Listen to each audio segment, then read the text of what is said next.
साथियों, आप सभी का इस प्लेटफॉर्म पर स्वागत है।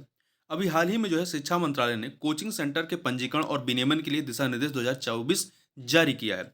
चूंकि वर्तमान में आप देखें तो शिक्षा के क्षेत्र में चाहे वो एकेडमिक शिक्षा हो, चाहे वो आपकी प्रतियोगी परीक्षाओं से संबंधित शिक्षा हो, इन दोनों जगहों पे कोचिंगों का संजाल सा पूरा फैला हुआ है।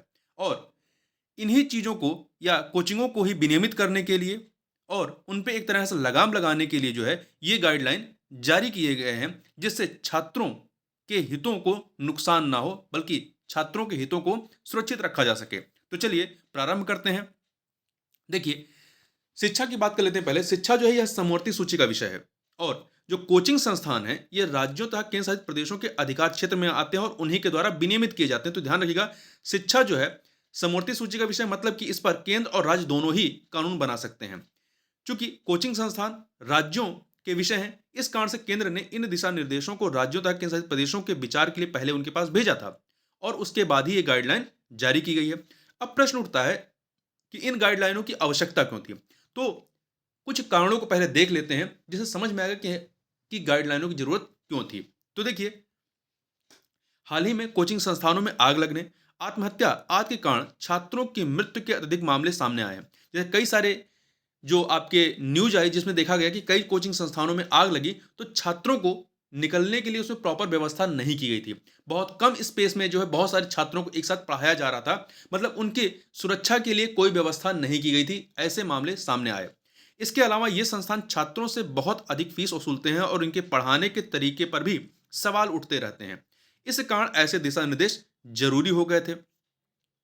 कोचिंग संस्थान भ्रामक विज्ञापनों द्वारा छात्रों को आकर्षित करते हैं। इस कारण उपभोक्ता संरक्षण अधिनियम 1986, ये अधिनियम याद रखिएगा कि उपभोक्ता संरक्षण अधिनियम 1986 के तहत उनके खिलाफ कार्रवाई करना आवश्यक हो गया। इसके अतिरिक्त छात्रों को मानसिक रूप से स्वस्थ रखने के लिए कैरियर काउंसलिंग और मनोवैज्ञानिक परामर्श प्रदान करने हेतु भी इस प्रकार का विनियमन जरूरी हो गया था। हम लोग थोड़ा सा यहां पर कुछ आंकड़ों की बात कर लेते हैं एनसीआरबी के, तो चीजें आपको ज्यादा समझ में आएंगी। देखिए, राष्ट्रीय अपराध रिकॉर्ड ब्यूरो अर्थात एनसीआरबी के आंकड़ों के अनुसार 2022 में देश में 13,000 से अधिक छात्रों ने आत्महत्या की। इनमें 18 वर्ष से कम उम्र के 10,000 से अधिक आत्महत्या के मामले शामिल हैं, जबकि 2000 से अधिक छात्रों के लिए परीक्षा में असफलता आत्महत्या का कारण थी। 2022 में आत्महत्या से होने वाले सभी मौतों में 7.6% वो छात्र थे, तथा एनसीआरबी की रिपोर्ट के अनुसार 18 वर्ष से कम उम्र के 1123 छात्रों की आत्महत्या का कारण परीक्षा में असफलता थी। इनमें से 578 लड़कियां और 575 लड़के शामिल थे। तो ये कहीं ना कहीं ये आत्महत्या के मामले छात्रों में हैं, उसके पीछे जो कोचिंग संस्थानों के क्रियाकलाप हैं वो भी कहीं ना कहीं इसमें अहम रोल अदा करते हैं। तो इसलिए ये गाइडलाइन जरूरी थे। इसके अतिरिक्त राष्ट्रीय शिक्षा नीति 2020 सीखने के बजाय योगात्मक या सारांशात्मक मूल्यांकन, समेटिव असेसमेंट की बजाय नियमित रचनात्मक मूल्यांकन, फॉर्मेटिव असेसमेंट पर ध्यान केंद्रित करती है।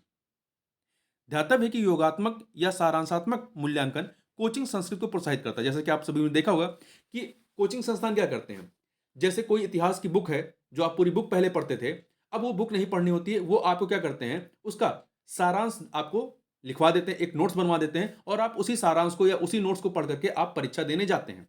हो सकता है आप परीक्षा पास कर लें, परंतु तो एक आपकी समझ विकसित नहीं हो पाती। क्योंकि देखिए, अब कोचिंगों में जो कोचिंग हिस्ट्री जो पढ़ा रहा है, उसमें जो टीचर बातें बताता है आप उसी के पॉइंट ऑफ व्यू को समझते हैं। जो पॉइंट ऑफ व्यू टीचर का होता है, वही पॉइंट ऑफ व्यू आपका भी बनता है। जबकि जब आप स्वतः किताबों को पढ़ते थे तो आपका एक अपना पॉइंट ऑफ व्यू डेवलप होता था, जिसकी अब बहुत कमी देखने को मिलती है इस कोचिंग संस्कृति जो लगातार बढ़ती जा रही है उसकी वजह से। ठीक है, तो चूंकि अब केवल कंपटीशन ही लगातार बढ़ रहा है और जो छात्र हैं वो लगातार कोचिंगों के संजाल में लगातार फंसते जा रहे हैं। तो इन्हीं चीजों को लेकर के ये गाइडलाइन लाए गए थे। इसके अतिरिक्त देखिए, अब जो गाइडलाइन है, जो मेन गाइडलाइन है, उन गाइडलाइन को यहां पर देख लेते हैं। पहली चीज कि राज्य या केंद्र शासित प्रदेश कोचिंग संस्थानों के लिए ऑनलाइन पंजीकरण पोर्टल विकसित करेंगे। किसी भी कोचिंग संस्थान को दिशा निर्देश लागू होने की तारीख के 3 माह के भीतर अपना पंजीकरण कराना होगा, तथा कोई भी कोचिंग संस्थान स्नातक से कम शैक्षिक योग्यता वाले शिक्षकों को संस्थान में नियोजित नहीं करेगा। मतलब जो टीचर है उसकी मिनिमम क्वालिफिकेशन ग्रेजुएशन होनी चाहिए। अपने संस्थान में दाखिला लेने के लिए माता पिता या छात्रों पर दबाव बनाने हेतु रैंक या अच्छे अंकों के संबंध में भ्रामक वादे नहीं करेगा या इनकी गारंटी नहीं देगा, तथा प्रत्येक कोचिंग संस्थान की अपने शिक्षकों की योग्यता, कोर्स आदि के विवरण से युक्त एक वेबसाइट होगी।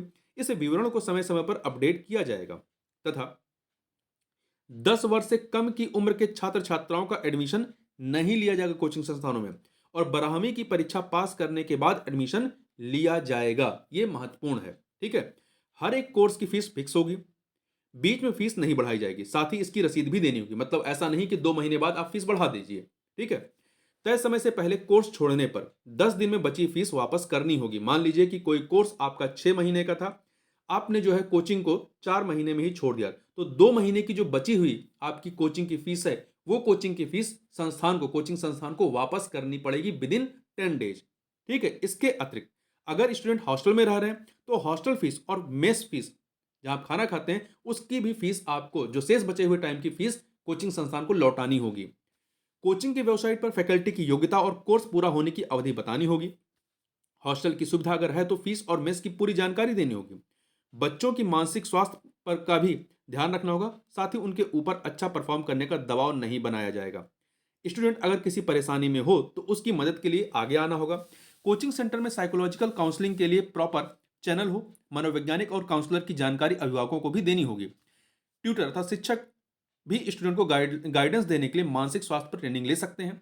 इन सब के अलावा शिक्षा मंत्रालय की गाइडलाइन का पालन न करने पर कोचिंग सेंटर्स पर 1 लाख रुपए तक का जुर्माना भी लगाने का प्रावधान इस गाइडलाइन के तहत किया गया है।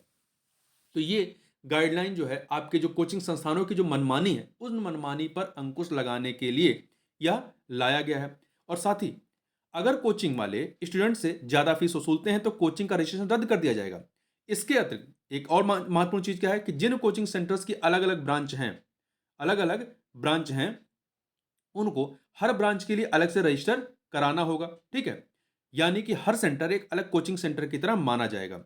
देखिए, जैसे कि कोई, अभी आपने देखा होगा बहुत सारी कोचिंग संस्थान है, उनकी अलग अलग ब्रांच चलती है। जैसे ध्येय है, आपका दृष्टि है, विजन है, बहुत सारे कोचिंग संस्थान है। जैसे उनका मेन हेड ऑफिस जो है आपका कहाँ पे है, दिल्ली में है, परंतु उन्होंने अपने ब्रांचेस खोल रखे हैं, जैसे इलाहाबाद, लखनऊ, आपका जयपुर, ठीक है, हैदराबाद, अन्य जगहों पर उन्होंने अपने ब्रांच खोल रखे हैं। तो अब क्या किया गया है कि यदि आपका प्रयागराज में ब्रांच है तो वो एक अलग कोचिंग संस्था मानी जाएगी और उसके लिए आपको अलग से रजिस्ट्रेशन कराना पड़ेगा। लखनऊ में यदि है तो लखनऊ वाली जो है एक अलग कोचिंग मानी जाएगी, उसके लिए आपको अलग से रजिस्ट्रेशन कराना पड़ेगा। तो इस प्रकार के दिशा निर्देश भी इसमें दिए गए हैं। ठीक है। तो इन सभी का जो उद्देश्य है वो है कि छात्रों के हितों को सुरक्षित करना और शिक्षा के माहौल को जो है वो ज्यादा से ज्यादा बेहतर बनाना है। तो इस वीडियो में बस इतना ही। मिलते हैं नेक्स्ट वीडियो में, तब तक के लिए बहुत बहुत धन्यवाद।